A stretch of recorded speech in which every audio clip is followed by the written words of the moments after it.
Okay, picture this. You're exploring a dark, remote cave in the desert, and you stumble upon a stash of ancient scrolls that literally haven't been touched for nearly 2 millennia.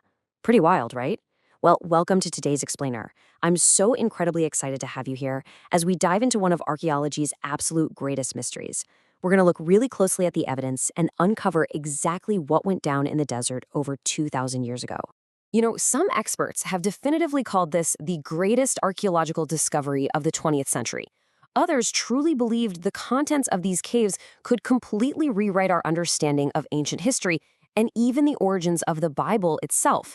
Now, that is a massive statement to make, but as you'll see, the evidence absolutely backs it up. So that brings us to the core questions of our explainer today. Who actually wrote these mysterious scrolls? Why in the world were they hidden deep inside such remote caves? And what profound secrets have they been protecting for 2,000 years? Let's find out. All right, part 1, the accidental desert discovery. So I really want you to set the scene in your mind. It's 1947. We have a young Bedouin shepherd wandering the harsh, rocky cliffs near a place called Qumran. He's just out there searching for a lost goat, a goat that, ironically enough, is about to trigger history's greatest archaeological find. He absent-mindedly tosses a stone into a small, dark cave, but instead of the normal thud of a rock hitting the dirt, he hears this unexpected sound of breaking pottery. Naturally curious, he climbs inside, and right there, hidden inside these large clay jars, are ancient leather scrolls wrapped tightly in linen cloth. It was a completely accidental discovery, but it literally changed history. What's really fascinating here is the sheer span of time we're dealing with. Look at this. These scrolls were written between the 3rd century BCE and the 1st century CE. Then, right around the time of the First Jewish-Roman War, so between 66 and 73 CE, they just disappear from history. They sat there, completely undisturbed in the pitch dark, until that shepherd's stone broke the silence in 1947. Think about that. That is a massive 2,000-year gap where these ancient Jewish and biblical manuscripts just waited out there in the desert. Moving on to part 2, inside the Qumran caves. 11. That is the number of different caves around Qumran where archaeologists ultimately recovered artifacts. So this wasn't just a single isolated hiding spot, right? It was a sprawling network of historical preservation. And from those 11 caves, the yield was just staggering. Over 900 manuscripts and manuscript fragments were meticulously recovered. 900! We aren't just talking about a couple of loose pages here.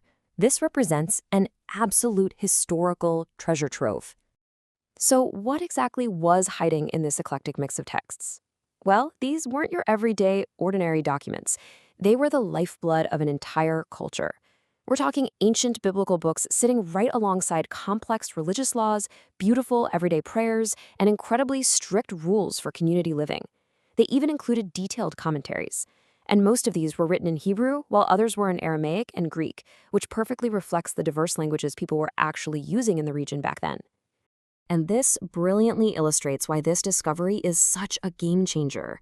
You see, before these caves were opened, the oldest complete Hebrew Bible manuscripts available to scholars were from a much, much later date. The Dead Sea Scrolls gave researchers unprecedented access to some of the absolute oldest surviving copies of biblical texts ever discovered. By taking these ancient copies and comparing them with the later manuscripts we already had, scholars could literally trace how texts were preserved over centuries. A lot of the passages showed remarkable consistency, which proves just how obsessively meticulous ancient scribes were when copying texts by hand. Meanwhile, the small, tiny differences in wording gave us incredible insights into how the language evolved over time. Which brings us to part 3, the great authorship mystery. So who actually wrote these things?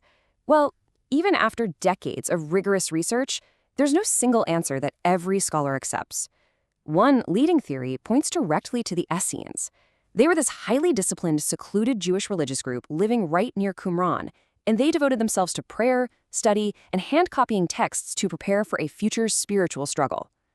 But on the flip side, a completely valid historical theory suggests these scrolls weren't created by a single community at all. Instead, they might represent collections from various libraries in Jerusalem, frantically hidden by multiple Jewish groups who were fleeing the advancing Roman army during the First Jewish-Roman War. Both of these theories offer a totally fascinating lens into the past, and honestly, the academic debate is still very much alive today. But seriously, just pause for a second and think about the sheer luck involved in all this. For nearly 2,000 years, kingdoms rose and fell, empires completely disappeared, and history changed forever outside those caves, while these priceless manuscripts sat silently in the dark. If one shepherd had never thrown that single stone in 1947, would the world still be entirely unaware of this incredible history? It really makes you appreciate the fragile thread of historical discovery. All right, let's get into part 4, fact, fiction, and future. Now, over the years, the Dead Sea Scrolls have definitely become the center of countless conspiracy theories. You've probably heard the claims, right? Secret prophecies, hidden codes, documents that are going to completely rewrite history. Well, let me be super clear about this. There is zero credible historical evidence supporting those sensational claims. None. The actual historical insights we get into Second Temple Jewish life, their religious writings, and their legal texts are absolutely fascinating enough on their own. We really don't need to add myths to make it interesting. So here's why this matters to us today. The scrolls continue to provide this extraordinary window into the religious beliefs, the daily lives, and the languages of Jewish communities from over 2,000 years ago.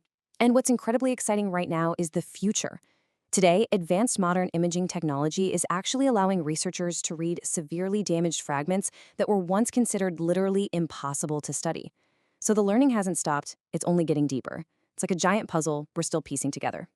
But perhaps the final twist in our story here, the true magic of the Dead Sea Scrolls, isn't just what they say, but how they miraculously survived, escaping decay, escaping war, and beating the passage of time for 2 millennia.